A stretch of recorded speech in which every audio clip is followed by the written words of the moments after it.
Buenos días, hermanos y amigos. Miércoles 13 de agosto 2025. Nuevamente estamos acá reunidos para estudiar la palabra de nuestro Dios.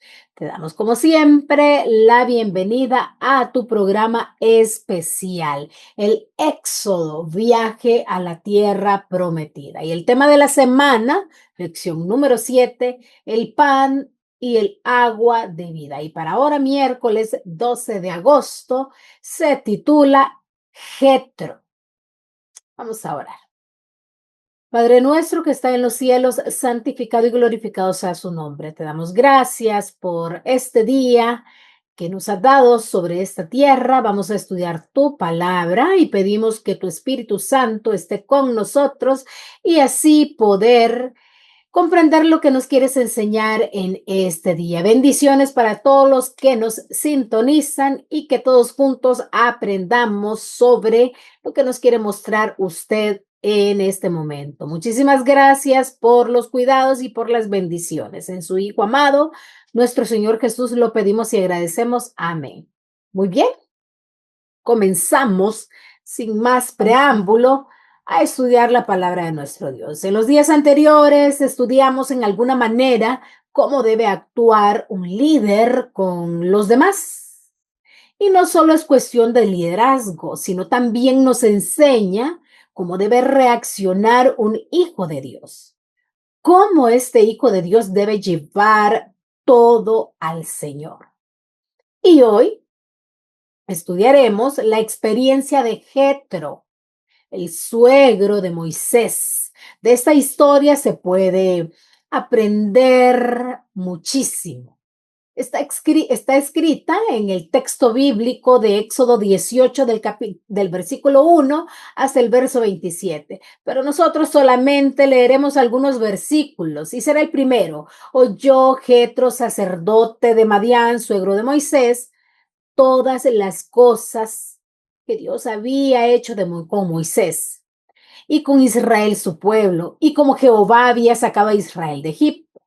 Jetro había escuchado todo lo que nuestro Dios había hecho para rescatar al pueblo de Israel de la esclavitud de los egipcios. El versículo 5 al 12 dice que Jetro decidió visitar a Moisés en el lugar donde estaban acampando. Y Moisés le contó a Jetro la manera en que nuestro Dios había actuado para librarlos y guiarlos hasta el lugar donde ellos se encontraban. Al oír todo, Jetro reconoció la grandeza de Jehová sobre todos los dioses y ofreció holocaustos y sacrificios a Dios. Vamos a leer lo que nos dice los versos 13 al 18. Dice el verso 13. Aconteció que al día siguiente se sentó Moisés a juzgar al pueblo, y el pueblo estuvo delante de Moisés desde la mañana hasta la tarde. Verso 14. Viendo el suegro de Moisés todo lo que él hacía con el pueblo, dijo: ¿qué es esto que haces tú con el pueblo? ¿Por qué te sientas tú solo y todo el pueblo está delante de ti desde la mañana hasta la tarde? Y Moisés respondió a su suegro: porque el pueblo viene a mí para consultar a Dios. Cuando tienen asuntos, vienen a mí y yo juzgo entre el uno y el otro y declaro las ordenanzas de Dios y sus leyes. Entonces el suegro de Moisés le dijo: no está bien lo que haces. Desfallecerás de todo, tú y también este pueblo que está contigo, porque el trabajo es demasiado pesado para ti y no podrás hacerlo tú solo. Podemos ver a través de estos versos que acabo de leer que cuando Jetro visita a Moisés, observa que Moisés está sumamente atareado atendiendo a cientos de personas al mismo tiempo, y que la gente hacía largas filas desde muy temprano cuando amanecía hasta entrada la noche. Finalmente, en los versos 19 al 23, Jetro le hace una recomendación a Moisés. Mira, le dijo, nombra líderes que se encarguen de estos asuntos administrativos para que tú tengas tiempo para las cosas más importantes. Y entonces el pueblo se organiza y se nombran líderes de 1000, líderes sobre 100, líderes sobre 50 y líderes sobre 10. Y finalmente, esto genera una estructura en el pueblo de Israel que permite que el pueblo avance y sea distribuido administrativamente para que sea atendido por diferentes personas. Y ese alivio la carga de Moisés y, por supuesto, mejoró el desempeño del pueblo. Eso alivió más bien la carga que Moisés tenía. Aquí podemos ver algo interesante. ¿Por qué tuvo que venir alguien de afuera que no era hebreo a decirle a Moisés cómo hacer las cosas? ¿Acaso no era Dios el que le decía a Moisés cómo hacer las cosas que debía hacer? Moisés es un líder diferente en la Biblia. Vamos a encontrar muchos líderes en las Sagradas Escrituras que toman iniciativas, que ellos hacen las cosas y dicen, Señor, tengo un plan, bendícelo. Tenemos a Nehemías, ese es un ejemplo. Tengo un plan, bendícelo. Pero Moisés no es de esos. Moisés es un líder que solo hace lo que Dios le dice. Pero esta ocasión es una de las pocas oportunidades en que Moisés hace algo que Dios no le está diciendo. Se lo dice otra persona. En este caso, su suegro, Jetro. Y lo que está haciendo Moisés aquí es algo positivo, es algo bueno. Pero ¿por qué Dios no le dijo a Moisés, organiza el pueblo? Y es que Dios también usa a otras personas que incluso y no necesariamente tienen que ser de nuestra comunidad. Son sabios y tienen temor de Jehová y que además pueden darnos alguna idea que pueden hacer que las cosas mejoren. Esto es muy importante entenderlo porque hay muy buenas ideas en otras personas que también temen a Dios. Aunque no compartan la misma fe que nosotros y que nosotros hemos tomado y adoptado, podemos ver que podemos recibir buenos consejos y directrices de estas personas. Ejemplo de esto, tomamos o tenemos nuestro himnario, que tiene muchos himnos de otras denominaciones religiosas.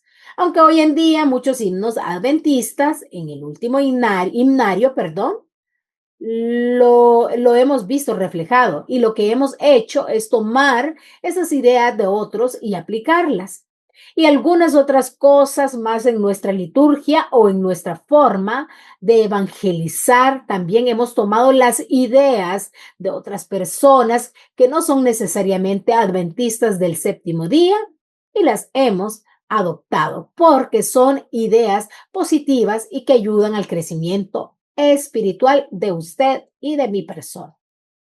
En este caso, Jetro le da un consejo a Moisés, a quien le parece bien la idea. Moisés era un líder ya de 80 años y estaba abierto a escuchar sugerencias y consejos.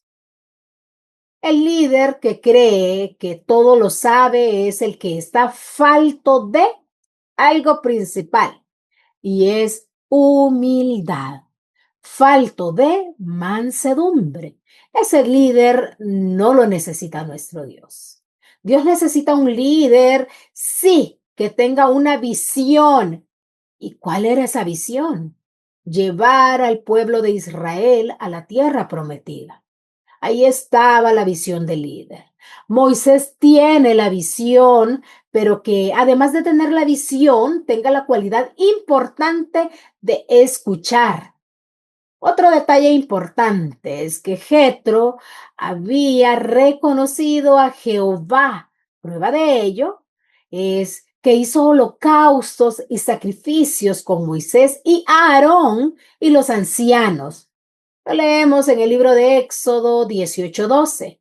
También es importante notar que cualquier idea, cosa que se pueda venir de afuera, de personas que son especialistas en administración, en métodos o en lo que sea, siempre debemos estar claros de que no puede ir en contrario a la escritura, contrario a lo que nuestro Dios ha revelado a su pueblo. Por ejemplo, ¿por qué no estamos de acuerdo con la idea de hacer nuestras iglesias semejantes a las iglesias evangélicas, ni con música o cosas de esa índole? Porque eso ya va contrario a la estructura de la iglesia, contrario al orden que Dios ha establecido. Ellen White escribió al respecto en el libro Patriarcas y Profetas, en el capítulo 26, en el tema del Mar Rojo al Sinaí, las páginas 307 y 308. Tomo algunos fragmentos y los leo. Este consejo fue aceptado y no solo alivió a Moisés, sino que también estableció mejor orden entre el pueblo. El Señor había honrado grandemente a Moisés y había hecho maravillas por su mano, pero el hecho de que había sido escogido para instruir a otros no le indujo a creer que él mismo no necesitaba instrucción. El escogido caudillo de Israel escuchó de buena gana las amonestaciones del piadoso sacerdote de Madián y adoptó su plan como una sabia disposición. Pidamos a nuestro Dios sabiduría de Moisés, esa sabiduría más bien que le dio a Moisés, esa humildad, esa mansedumbre de Moisés. Todo esto nos va a servir en este caminar por este mundo mientras Jesús vuelva por segunda vez. Gracias por acompañarnos en este estudio y el día de mañana continuaremos con este caminar hacia la tierra prometida. Que nuestro Dios te bendiga. Hasta pronto.